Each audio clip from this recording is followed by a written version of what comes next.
members da nga gis friends ñu la dee daw ñu la dee avoid because yaa ngi si opposition bi understand nga so moom lu mu wonee dafa won nu government dee ronee luñ dee wax si kaw ak luñ dee def si ron du benn and yow soo institutionalize government façon yii moo dee bari because tey Seedy Njie man vidéo bi daf ma surprise but surprise un ma fu ma surprise mooy tribal comments yi because the same character came out 2 days or 3 days ago ne Ousainou Darboe is a tribalist or UDP is a tribalist léegi moom there's concrete evidence mi ngi discriminate against Mandinkas and moom naka la xamee ne sax kooku UDP la clearly moom dafa associate kooku's tribe with the party he should belong to. The whole scenario is very, buguma is one disgusting. Dafa tilim. Wow. And this is the politics bunga hamne. More than ñun we created a platform pour daha façon yi. Parce que façon li Fatou dafa yaga Gambia. And dafa melni culture la. And lu mo wone tam President Barrow's government is not a professional government. It's just pour self-perpetuation. Pour ñom ñu tok rek continuer ci luñ nekka ba mu jeex government kasaare la because at the end of the day yow su fekkoon ne nit ki mi ngi liggéey ci yow mënuloo wax ne am na fu mu inefficient wala defut liggéeyam or lack of productivity or am na lu mu def pour yaaxa your rules of service nothing to do with that but identity am fan nga foog ne foofu la bokka and you're discriminating people and waxuma leen ne sax a minister or a permanent secretary or secretary general but a deputy speaker mu mun a am overriding authority on the president and on the entire government loolu is something mu nga xam ne Gambien su bari war nañ ko xalaat moo tax I keep repeating President Barrow su buggee am legacy bu correct 10 years doy na gis nga the same characters ñoo nekk di ko susuxal ne continuel Jawara def na fi 30 Yaya Jammeh def na fi 22 yow defanguloo dara continuel and the same characters su fekkoon ne President Barrow was able to win and come back the same characters ñoo ko wax ne dem for 20 years and if at all the time came where President Barrow wàcca from the presidency the same characters ñooy taxaw di wax ne ñoom bokkuñu woon ci bad decisions yi yep President Barrow moo ko def because Fatou we have seen it just happened gis nañ commission si these were the loyalists of Yaya Jammeh President Jammeh ñi ñëwoon ne President Jammeh was the greatest the best the greatest ever president of Africa as soon as mu jël plane génn a dëkk bi rek ñu jox ko gannaaw wax lu nekk affaire am and now dañoo toog si plateforme sax di saaga President Jammeh the same characters so moo tax ma ne ku jàngut si jamono President Jammeh doo jàngaat. What do you think the president should do? xamoon naa ne time bu Omar génnee mu waxi ñun ñëpp ñu yeneen man personally I spoke to Seedy he called me and I said Seedy lu Omar di wax nii yëpp su dee yow góom nga ne defuloo ko I'll give you a platform and I think you should speak.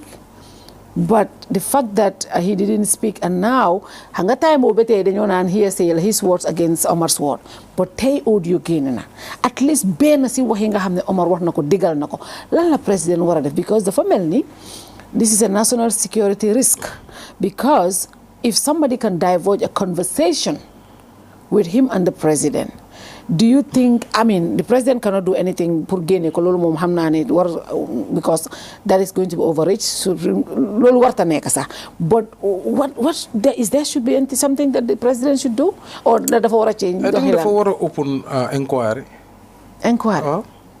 President mi ubbi na enquiry yu bari ubbi na local government enquiry ubbi na Janneh commission TRRC dafa war a ubbi enquiry ñu investigate what happened, how it happened, because clearly there's a case of intimidation. You know, why would an SIS, a National Security Service, would say security of Dekabi, sovereignty of Gambia, ñoom loolu moo war a nekk seen number one task. Why are they used to investigate citizens of this country on political grounds? Wow. So loolu rek is also a cause for investigation. So I will not say ne lii la gaay war a def, but let them open an enquiry, show ne they have concern. And make sure they protect Omar. Because clearly this is a citizen being stripped of his rights, being stripped of his right to associate, being intimidated, bullied, blackmailed. So I think man su ma nekkoon President Barrow dama ubbi probe ne investigate what really happened, what really went down. I mean, there's audio evidence, there's eyewitnesses. But Fatou, lu gën a troubling mooy ne why would you investigate somebody because a village invited a opposition leader to their village program? Waaw loolu moom it just shows you the pettiness. Kon dafa mel ni opposition bi yéen moom waru leen a bokk ci réew mi ndax.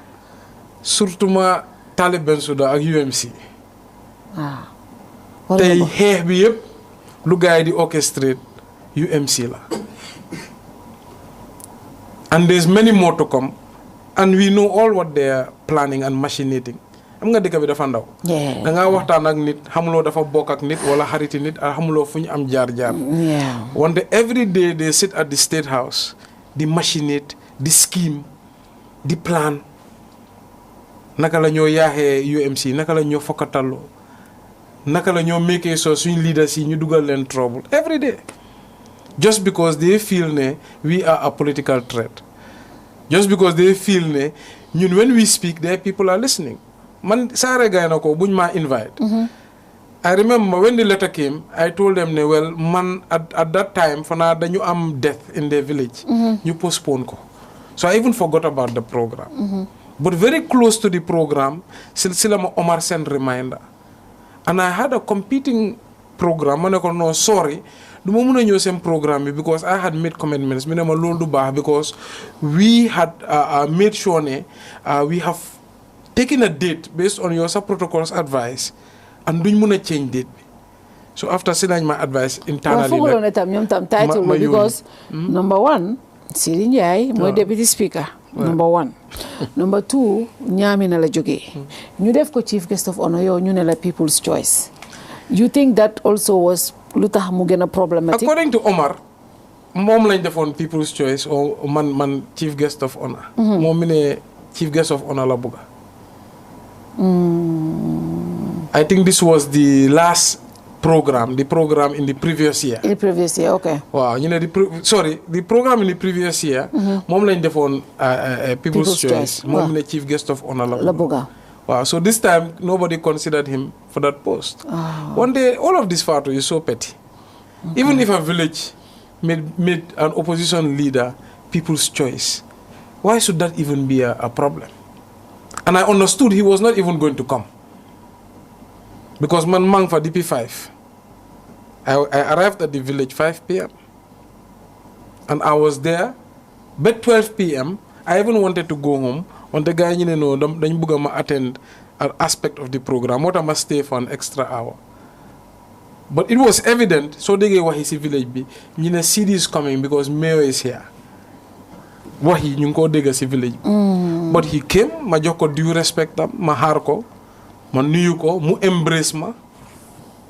And I thought it was very friendly and very wonderful. Bumma hoge ni sa village bi ñep ñoo doon tàccu because they love the political maturity. That's beautiful, yeah. And they thought this was a beautiful moment. And man, I truly trusted ne it was innocent ne kubala. One day to hear the audios gis lum def Omar ak yoyu dafa doy war. You know. Hopefully Seedy Njie will be able to come out and clarify some of these things. I don't think Seedy Njie can clarify. Give context to the audio tamit. Audio speaks for itself. No, but munna ñoo jox context to the audio. It might be, munna. You know, the more important thing, like I said, lu tax probe mu important mooy government foog mu change doxinam. Fatou tey suñu road network bi. Yeah. We have paid the contractors. Can you imagine? Ñi ngi téye suñu xaalis. $34 million. They started gradering 3 roads. Sankum Sila Road. Moy bu daw suñ kanami annex bi Joshua, New Joshua. They graded KMC Road buy daw suñ bori office bi di dem connect ci gannaaw. They graded Bakaw Newtown Road. But because when those images came out, NRA received instruction from the ministry buñ jox Chinese approval to go ahead and tar the roads. Léegi they are continuing to play games, administrative blockage, ñi ngi slow down. Léegi the community of Bakau Newtown have a big concern parce que road bu nga xam ne dañ ko grade yooni ndox la. So right now only soft surface bi moo fa nekka. Because bëgg naa ñëw si loolu. I remember benn bés maa ngi doxa benn nit ñu dem ba si yoon bi kooku mu ngi gis kooku mu ngi sol seen UMC li mu ne ko hey ala fo Talib Bensouda kon tol batela ko ma de bari ñin silo ñi nga ñin doku aya labande na ma labang ibina fola la ko I am promise la make and nawet jotna and we've been sending and they li ngeen road ci ba pare 1 month ago suñ director yaa ngi up and down NRA so suñ deputy mayor bi tey sax moom maa wax ne mi ngi plan protest with the community of Bakau against NRA.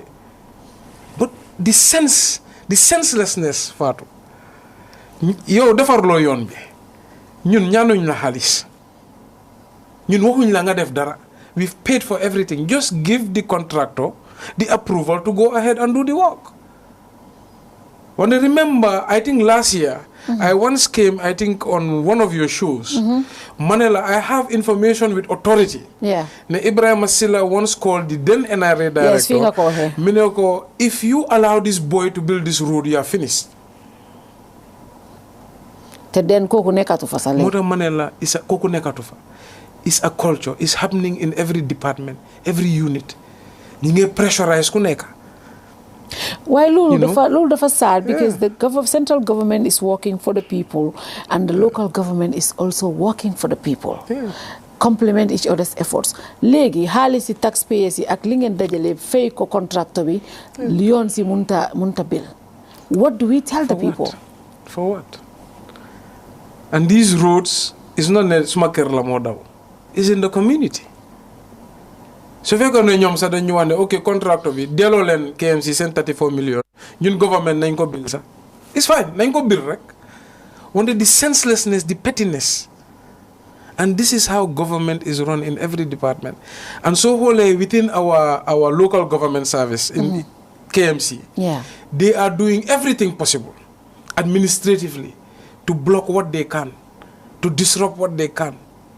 Just because the leader of KMC Bokut Party ak ñom wante man dam ko min man this fight has been going on since UDP and NPP split.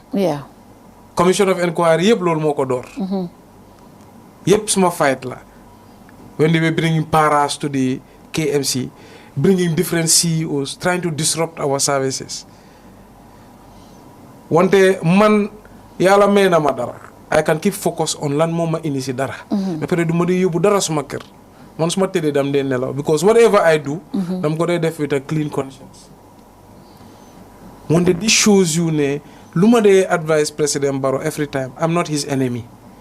And luma ko wax joxuma ko lu nga xamné dafa bon. Gambien yang ko gis degala. Gis nga nit ki société sa bop time limit ne time bi lay door, time bi lay paré, dang lay noppal sa bop.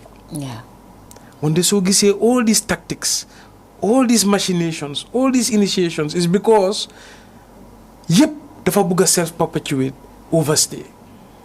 And you can see advice, you can see dimbali. They're not serving him and they're not serving the country, they're serving themselves. This am that time I think President Barrow had a real moment. I think QTV interview la don def Ofena and minimum believe it in more than 2 terms. Yeah, he said that. And there was a time I think he was genuinely trying to leave. When they just nga luñ defon President Jawara. Lolu lañ ko def. Fo nga ne lolu lañ ko def. Lolu mo xew. When President Jawara def more than 30 years in power, mu xalaatal bopam ne dama bëgg bay. Ñu ne ko guy push ko. Gambia Jawaranta. Exactly. It's the same thing coming back. It's the same thing. Baro daf ñu ne mom patem bi dafa too young. Mënuta bay patem. Guy ñoo dugal lolu ci bopam. And I always said, more important than naka nga dore sa presidency or any position is naka nga baye, how you live. How you live is the most important thing. Because nit bena so gome yalla ne da nga de, no matter how long you can live, da nga de. Dang de noppal sa bopa. Then nga xamne everything is temporary. Legi how you are remembered is more important because li yeb dañ ko fee bay. Yeah. President Jawara dem na. Dang di diga history am. And thank God, suma mam la wax yu baax moo de opposite lo de diga. Yeah. Wante lolu moy legacy. So you have to control how it ends. Is nga Macky Sall's mistake. Yeah. Was trying to push so hard for third term. Yeah. Bem lock horns ak Sonko. Yeah. Lolu mo damage legacy am. That's true. Tay mi ngi jema ut higher position in UN. Wallahi. Lu nga xamne is higher, one of the highest positions in the world. President. No upper president of Senegal. Wallahi. For na position you don't ko tolale president of the United States. Yep. Ligi mu ngi si am coono. Lu nga xamne dafa warona yomba. And I'm so legi mu gestu mu reccu. Yeah. And I'm sure he had the same advisors. Pushing him in the same lane. Lu ko jar. Ñaata bakken ñoo lose. Yaha bu am Senegal. End of day keneen ñëw na yow bàyyi nga. Yeah. Why not nga hand on power in peace? Nga hand on power ñëpp ñu ne la jërëjëf loo ñu liggéeyal. Man I was a Macky Sall fan in his first mandate. First term, yeah. But 2024. Sorry, the election before that, I think it was 2019. 19, yeah. I was still a huge fan of him because of the massive development. He was brought, yes, I was too. And if Mobayon in the period Buko Senegal lay may, he'll be a hero on my wall. Yeah. When the Soji say ñun ñep ñu door di support Sonko, ñun ñep ñu gestu Sonko, is because the bullying, the intimidation, yeah, the forceful nature of Macky bu bëggona tok tatam. Lolu mo gravitate askan bi yep towards the Pastef movement. Yeah. So I think there's lessons all around us leaders should learn. One day doing the janga. Leaders never learn. We never learn. So what do you take of all of these things that happen? Because this is your last term. Yeah. And you have just few months because come yange buga run for elections. Dina ñëw ndax dina mëna ne. Dina ñëw si yooyu yëpp, right? ndax dina ne. Because there are so many hurdles you have to you nga war a jump. Hurdles yi bari na de. Dinañ ci ñëw. But You made a lot of promises, and this road thing was one of it. Absolutely. And yange am hodol silo right now. Right. And legi te nga jehal. Te sa bilan. Man de dama de wax ne I think your biggest achievement is the waste management. Time bo rombe bakote. Ak tey so rombe bakote lolu rek bilan la man gëm naa lolu ak obviously the trucks waste collection I think one of the biggest achievements of your sa era. But sa second time da nga joxe ay promises yoo xam ne da nga ko bëggoon te tey yaa ngi door di waxe some of the hurdles yi nga def. How is it going to affect pour nga mun a achieve sa promises yu nga xam ne campaign promises yu nga xam ne joxoon nga ko waa KMC yu nga jànkuwante naka la ko affecté? So first of all dooree sa laajte bi man dama noppal suma boppa when I was getting re-elected because man from this time I got into KMC I knew I will not do more than 10 years from my 2018 election victory. Okay. Because man I believe in time limits. And generally man I believe in a nit sax warloo yaga too long. Si dara. Especially in a public post.